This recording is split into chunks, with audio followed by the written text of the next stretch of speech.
Parents మెచ్చిన university సంకల్ Chand Patel university, Gujarat. చూడమ్మా, ఈ వంతెన దాటి అటుపక్క వెళ్ళాలి. నడుస్తారు కదా? మూర్తి సార్, మీరు ఇక్కడే ఉండండి, నేను వెళ్ళొచ్చేస్తాను. ఒంటరిగా వెళ్తారా? ఒంటరిగా కాదు, నేను వెళ్తాను కదా. మీరేం దిగులు పడకండి, చిట్టికేసే లోపల తిరిగి వచ్చేస్తాం. మీరు రండమ్మా.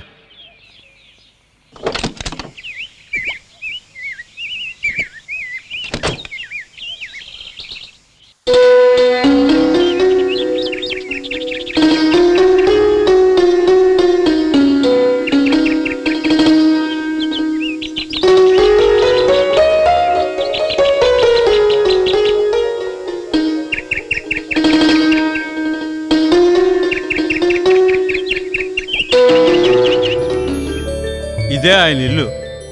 మరి నేను బయలుదేరుతానమ్మా. చాలా థ్యాంక్స్ అండి. పర్వాలేదమ్మా.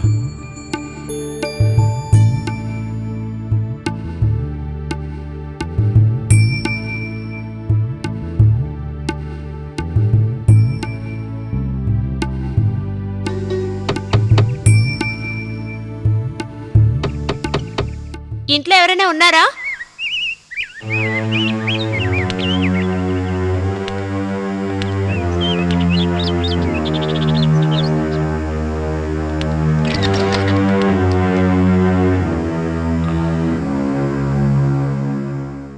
మీరెవరో తెలియడం లేదే. నేను సుధాగారి కోసం వచ్చాను. ఓహో, సుధ కోసం వచ్చారా? ఉండండి, పిలుస్తాను.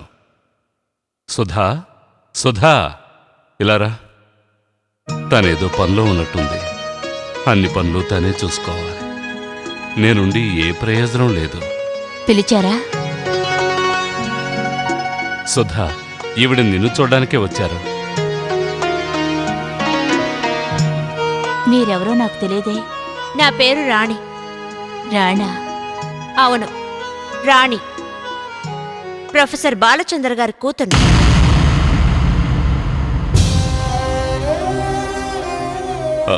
ఏంటి, మీరు ఆయన కూతురా? రండి, కూర్చోండి. వద్దు, నన్ను ముట్టుకోవద్దు. అమ్మా రాణి, నువ్వు నా కూతురు అమ్మా. నీ వయసులో ఎవరున్నా ఈ విధంగానే నన్ను పిలుస్తారు, కానీ నన్ను అలా పిలవడానికి నీకు మాత్రం అర్హత లేదు. కానీ నేను నీ తల్లినమ్మా. నాకు అసలు తల్లి లేదు. ఈ మాట చెప్పడానికేనమ్మా నువ్వు ఎంత దూరం వచ్చావు? ఈ మాట వినడానికేనా నేను ఇన్నేళ్ళు ప్రాణాలతో ఉంది? అవును, ఆ మాట చెప్పి వెళ్దామని వచ్చాను. పసిపాపని కూడా చూడకుండా విసిరేసిన దుర్మార్గురాలు ఎవరిని చూడడానికి వచ్చాను. నా జీవితాన్ని శూన్యం చేసిన ఆ కర్కోటకురాలు ఎవరిని చూడడానికి వచ్చాను. నువ్వు కనిపించక నేను ఎంత బాధపడ్డానో నాకే తెలుసు. ఇప్పుడు కనిపించి ఇలా మాట్లాడతావని ఊహించలేదు. నువ్వు తల్లి అవుతావు, అప్పుడు నా బాధ నీకు అర్థమవుతుంది. అవుతాను, కానీ నీల కన్న బిడ్డను వదిలేసి మరొకరితో లేచిపోను. నువ్వు నన్ను కూతురు అంటున్నప్పుడు నాకు అసహ్యంగా ఉంది. నీ కడుపున పుట్టిన పాపానికి నేనెంత నరకం అనుభవిస్తున్నానో తెలుసా? నా చిన్నతనంలో పనివాళ్ళు చెప్పుకుంటుంటే నేనెంత బాధపడ్డానో తెలుసా? నా స్కూల్లోనూ నీ గురించి ఎంత అసహ్యంగా మాట్లాడేవారో. దీని తల్లి ఎవరితోనో లేచిపోయింది, ఇది లేచిపోయిందని కూతురని అసహ్యంగా మాట్లాడేవారు. మా అమ్మ గురించి విన్న మొట్టమొదటి మాట ఆ విషయమే.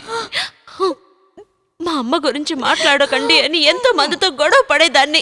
నేను పిచ్చిదాన్ని. ఆఖరికి నువ్వు చనిపోయావు అన్న విషయం విన్న తర్వాతే నేను ప్రశాంతంగా ఉన్నాను. జయదేవ అనే పేరుని విన్నప్పుడల్లా నా తల బద్దలయ్యేది. మీ వల్ల నేను ఎన్ని అవమానాలు భరించానో తెలుసా? మీ నీడు కూడా నా మీద పడకూడదు అని పాపం మా నాన్న పరాయి ఊరికెళ్ళి ఎన్ని కష్టాలు అనుభవించారో తెలుసా? ఇక చాలమ్మా, నువ్వు మీ నాన్న ఎన్నో కష్టాల్ని అనుభవించారు, కానీ అంతకంటే ఎన్నో బాధలు నేను అనుభవించాను. అయినా నీ చేత అమ్మాని పిలిపించుకోలేకపోయాను. కానీ నీకు దూరంగా ఉన్నా నీ మీద ప్రేమ పోలేదు. అందువల్ల నా కూతురు పడ్డ కష్టాలు నేను విని తట్టుకోలేను. ఇది మీ ఇల్లు కాబట్టి ఇంతటితో వదిలేస్తున్నాను. మీరు ఏడ్చినంత మాత్రాన మీరు ఉత్తమరాలు కాదు. మిగతా వాళ్ళ దృష్టిలో మీరు మంచివాళ్ళు కావచ్చు, కానీ నా దృష్టిలో మీరు దుర్మార్గురాలు. ఉండండి, దీనంతటికీ కారణం నేనే. నన్ను శిక్షించాలనుకున్నా క్షమించాలనుకున్నా మీకు హక్కుంది. నేను చేసిన తప్పుకి మీరావిడ్ని తిడుతుంటే తను కంటనీరు పెట్టడం నేను తట్టుకోలేను. వద్దు, తను నాపకండి. తను ఎన్ని మాటలన్నా నేను పడాల్సిందే. నీ కోపం తీరేంత వరకు నన్ను తిట్టమ్మా. మీకు విషయం తెలుసా? నాకు పెళ్లి నిశ్చయమైంది. నేను ఎవరినైతే ప్రేమించానో అతనితోనే నాకు పెళ్లి కుదిరింది. పెళ్లి డేట్ కూడా ఫిక్స్ చేశారు. బట్టలు నగలు అన్ని కొనడం అయింది. ఇప్పుడు అసలు పెళ్లి ఆగిపోయింది. పెళ్లి కూతురు తల్లి ఎక్కడికో లేచిపోయినప్పుడు అది కూడా ఎందుకు లేచిపోదన్నారు? నేను పాపాత్మురాలమ్మా, నాకు క్షమాపణ లేదు. అవును, ఒకవేళ మా నాన్నే నిన్ను క్షమించినా నేను మాత్రం నిన్ను ఎప్పటికీ క్షమించను.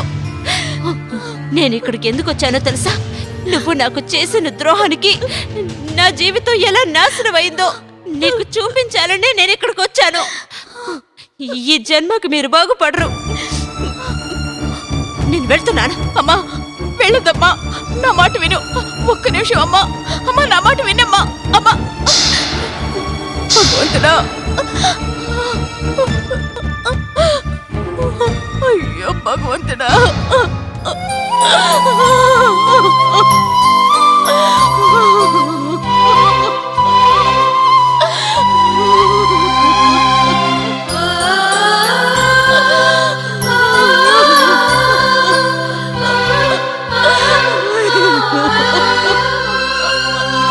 ఇన్నాళ్ళు నువ్వు ఒంటరిగా ఉన్నావు.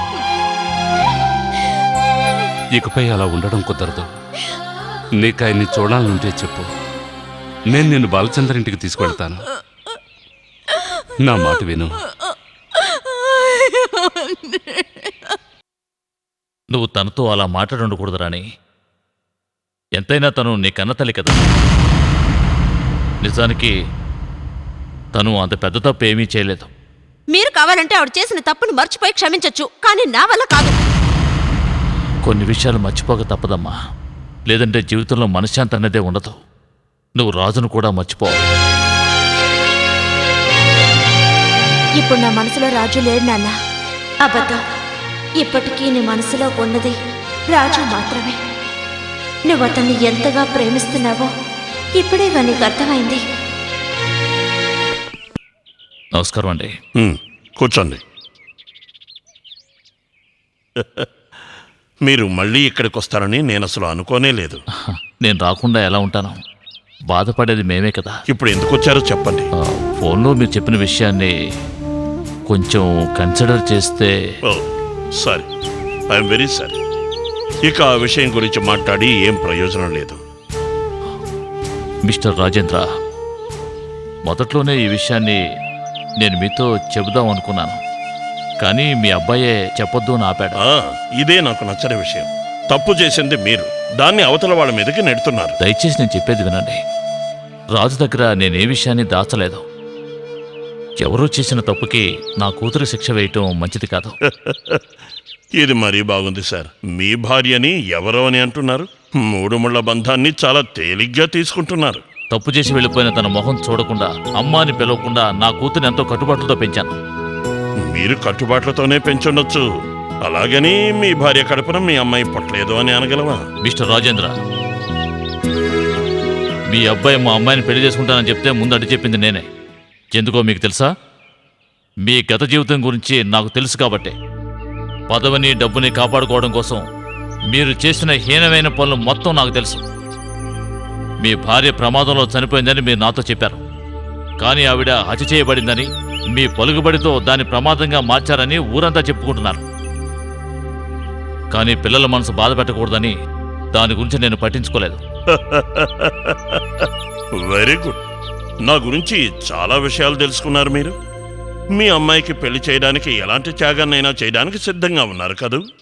ప్రొఫెసర్ బాలచంద్ర గారు, మనస్సాక్షికి భయపడండి, అంతేగాని ఇలా దిగజారకండి. మీరు సక్రమంగా ఉంటే తల ఎత్తుకుని బతకొచ్చు. మీరు మీ గత జీవితాన్ని ఎంత దాచిపెట్టినా కూడా దాన్నంత తేలిగ్గా మర్చిపోలేరుగా. ఈ పెళ్లి ఎలా జరిపించాలో నాకు తెలుసు. అలాగని క్రిమినల్ పనులు చేయడం నాకు ఇష్టం లేదు, అది తెలుసుకోండి. అసలు నేను ఇక్కడ రాకూడదని అనుకున్నాను. ఇటువంటి నీచమైన ఇంటికి నా కూతురు కోడలుగా రానందుకు నాకు చాలా సంతోషంగా ఉంది. నేను అనాల్సిన డైలాగుని మీరని వెళ్తున్నారు. అంతా టైం.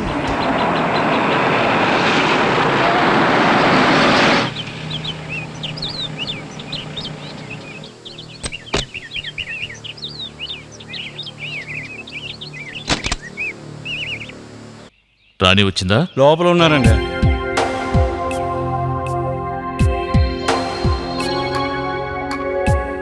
అమ్మా, రాజును కలిసావమ్మా? కలిశాను. నేను చెప్పినట్టే జరుగుంటుందే. వాడి నిజరూపం నీకు తెలుసుంటుందే. రాజేంద్ర కొడుకే కదా వాడు. అయినా నేను అతన్ని మనస్ఫూర్తిగా ప్రేమించాను నాన్న. వాణ్ణి మర్చిపో అమ్మా. దుష్టులతో సహవాసం చేస్తే బాధపడేది మనమేనమ్మా. వాణ్ణి మర్చిపో. ప్రయత్నిస్తాను నాన్న. త్వరలోనే బంగారం లాంటి కుర్రాన్ని చూస్తానమ్మా. మనల్ని పూర్తిగా అర్థం చేసుకుని నిన్ను పువ్వుల్లో పెట్టుకుని చూసుకునే గుణవంతుని చూస్తాను. ఇప్పుడప్పుడే నాకు పెళ్ళొద్దు నాన్న. నేను మంచి జాబ్ చేయాలి, బాగా సంపాదించాలి, నా కాళ్ళ మీద నిలబడాలి. Very good. రాజుతో నీకు పెళ్లి నిశ్చయం కాగానే నువ్వు నీ చదువు ఆపేయాలని నిర్ణయం తీసుకున్నావు. అప్పుడే నేను నీతో ఏమని చెప్పాను? మీరెందుకు అడ్వైస్ చేశారో నాకిప్పుడు అర్థమైంది నాన్న. రాజుని నమ్మి నేనన్నిటినీ వదులుకునుండుంటే నేను పూర్తిగా మోసపోయేదాన్ని. నేనొకటి చెప్తే వింటారా? చెప్పమ్మా. ఇంతవరకు నేను మీ దగ్గర అడగని విషయం ఇప్పుడు అడుగుతున్నాను. ఏమిటమ్మా అది? నా కన్న తల్లి నాకు ఊహ తెలియక ముందే నన్ను వదిలేసి వెళ్ళిపోయిందన్నారే, ఆవిడ పేరు మాత్రమే తెలుసు. ఆవిడ్ని కనీసం ఫోటోలో కూడా చూడలేదు. మీ అమ్మ ఫోటోలని నేను చించి పారేశాను. తనంటే నాకు అంత ద్వేషం. ఇంకా మీ కోపం తగ్గలేదా? ఇప్పుడు ఆ కోపం లేదమ్మా. అయితే మీరు నాకు సహాయం చేయాలి. ఆవిడ అడ్రస్ నాకు ఇవ్వండి. ఆవిడ అడ్రస్సా? అవును. ఒక కన్న తల్లిగా ఆవిడ నాకు ఏమీ చేయనప్పుడు నేను ఆవిడ్ని ఎలా తల్లిగా అంగీకరించను? అయితే తన అడ్రస్ నీకెందుకమ్మా? ఒక ముఖ్యమైన విషయం ఉంది, అందుకే అడుగుతున్నాను. మీకు ఆవిడంటే ఇష్టం లేదని నాకు తెలుసు. అందుకే నేనెప్పుడు ఆవిడ గురించి ఒక్క విషయం కూడా అడగలేదు. కానీ ఇప్పుడు నేను ఆవిడ్ని చూడాలి నాన్న. నాకు ఎటువంటి అభ్యంతరం లేదమ్మా. నువ్వు తన కూతురివి, తను నీ కన్న తల్లి. ఆ బంధాన్ని ముడివేయడం కోసం నేను అక్కడికి వెళ్ళడం లేదు. ఒక తల్లిగా ఆవిడ చేసిన తప్పు వల్ల నా జీవితం ఎలా నాశనం అయిపోయిందో తెలియజేయడం కోసమే వెళ్తున్నాను నాన్న. అమ్మ రాణి, మీరేం దిగులు పడకండి. నేను ఆవిడతో ఒక విషయం అడగాలి. ఆ విషయం అడిగితే చాలు నాకు మనశ్శాంతిగా ఉంటుంది. నాకు తన అడ్రస్ తెలీదమ్మా, కానీ ఊరు తెలుసు. ఆవిడ భర్త పేరు చెప్తే ఎవరైనా చెప్తారు. ఆ జయదేవ్ ఎంతో పాపులర్ సింగర్. ఆ దుర్మార్గుడు గురించి మాట్లాడితేనే నాకు ఒళ్ళు మండుతోంది. నువ్వు అలా మాట్లాడకమ్మా. ఒకప్పుడు సినిమా రంగంలో ఎంతో పేరు ప్రఖ్యాతులు సంపాదించిన గొప్ప గాయకుడు. ఇప్పుడు ఏమీ లేని అనామకుడు, అంతేనా? ఒకరికి ద్రోహం చేసిన వాళ్ళ గతి ఇంతే. అది నాకు తెలీదమ్మా. కానీ నువ్వు అతను చూసినప్పుడు అతన్ని ద్వేషించుకో. ఎవరిని ఏం ప్రయోజనం? అంతా నా తలరాత. ఇంకా వాళ్ళ మీద ఎందుకు నన్న జాలి చూపిస్తున్నారో? ఎంత మంచి మనసున్న మిమ్మల్ని వాళ్ళు బాధ పెట్టారు. అలా మాట్లాడటం తప్పమ్మా. ఇలా చూడు, తనకి నాకు 1,00,000 ఉండొచ్చు, కానీ తను నీ కన్న తల్లి. లేదు, ఆవిడ నాకు తల్లి కాదు, శత్రువు. రాణి, నాకు తల్లి, తండ్రి, గురువు అన్నీ ఒక్కరే. ఆ ఒక్కరు మీరే. మీరు మాత్రమే నాన్న. సరే అదలా ఉంచు. నువ్వు మీ అమ్మని కలవడానికి ఎప్పుడు వెళ్తున్నావు? మీరు వెళ్ళమంటే ఇప్పుడే బయలుదేరతాను. ఇప్పుడు వద్దమ్మా. ఇప్పుడు వెళ్తే రాత్రి బాగా లేట్ అవుతుంది. రేపు ఉదయమే వెళ్ళు. కార్ తీసుకుని వెళ్ళు. ఉమ్.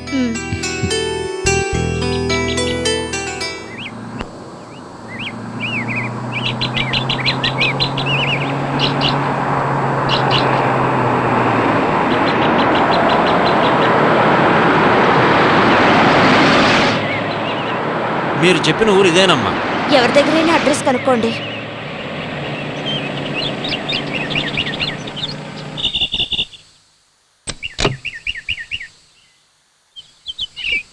పాటలు పాడే జయదేవ్ గారి ఇల్లు ఎక్కడుందండి? ఎవరు వీళ్ళు? మీరు ఎక్కడి నుంచి వస్తున్నారు? మేము చాలా దూరం నుంచి వస్తున్నాం. అతని ఇల్లు ఎక్కడుందో కాస్త చెప్పగలరా? చెప్పినా మీరు వెతికి పట్టుకోలేరు. అన్నా, మీరు ఆమెతో వెళ్ళి ఇల్లు చూపించారండి. వీళ్ళకి ఇల్లు చూపించేస్తాను, నేను టీ తర్వాత తాగుతానులే. రండి కూర్చోండి. అలాగేనండి. ఇప్పుడే పేపర్లు చదివాను నాకు వాహన యోగం ఉందని. చిన్నగా వెళ్ళండి, నేను చెప్తాను. జయదేవ్ గారు ఇప్పుడు ఎక్కడ కచేరీలు చేయటం లేదండి, సోషల్లో చెప్పట్లేదండి, ఇంట్లో బాగోట్లేదు కదా. ఆ రోజుల్లో ఎన్ని సినిమాల్లో ఎన్ని డ్రామాల్లో పాడిన గొప్ప గాయకుడు. మీరేనన్నా చెప్పండి, ఆ రోజు సినిమా పాటలకి ఈరోజు సినిమా పాటలకి సంబంధమే లేదండి. ఆయన ఆరోగ్యం పాడిన దగ్గర నుంచి ఆయన చేతి ఎవరూ పాడించట్లేదండి. కళాకారుల జీవితం ఎప్పుడూ ఇంతేనండి. ఆ ఆడది ఎప్పుడైతే ఆయన దగ్గర చేరిందో ఆయన జీవితమే నాశనం అయిందండి. ఆయన ఆరోగ్యం దెబ్బతింది. కల్లా కపటం లేని మనిషి. ఆయన అనుకుని ఏం ప్రయోజనం లేదండి. పాపం ఆయనకి ఏమీ తెలియదండి. 6-7 నెలల క్రితం టీవీలో చూశాను. పాపం ఆయనకి దగ్గు ఎక్కువ అవటం వల్ల సరిగ్గా పాడలేకపోయాడు. కానీ ఆ రోజుల్లో ఆయన పాడిన పాటలన్నీ ప్రతి ఒక్కరూ పాడుకునేవారు. కానీ ఇప్పుడు పాడిన పాటలో శృతి లేదు, తాళం లేదు. ఇప్పుడు ఈ పాట జయదేవ్ గారే పాడారని మీరు చెప్పినా కూడా మీ మాట అసలు ఎవ్వరూ నమ్మరండి. ఒకరోజు మా పక్కింటి టీవీలో ప్రోగ్రాం చూస్తున్నప్పుడు వాళ్ళ ఆవిడ ఒకటే ఏడుపు. పూర్తిగా ఆయన గురించి తెలిసిన వాళ్ళు తట్టుకోలేరు, చాలా బాధపడతారు. ఇంకా చాలా దూరం వెళ్ళాలా? వచ్చేసాం, దగ్గరలోనే ఉన్నాం. కానీ ఇంటి దాకా కారులో వెళ్ళటానికి వీలు పడదు. ఇక్కడే ఆఫ్ చేయి. దిగండి.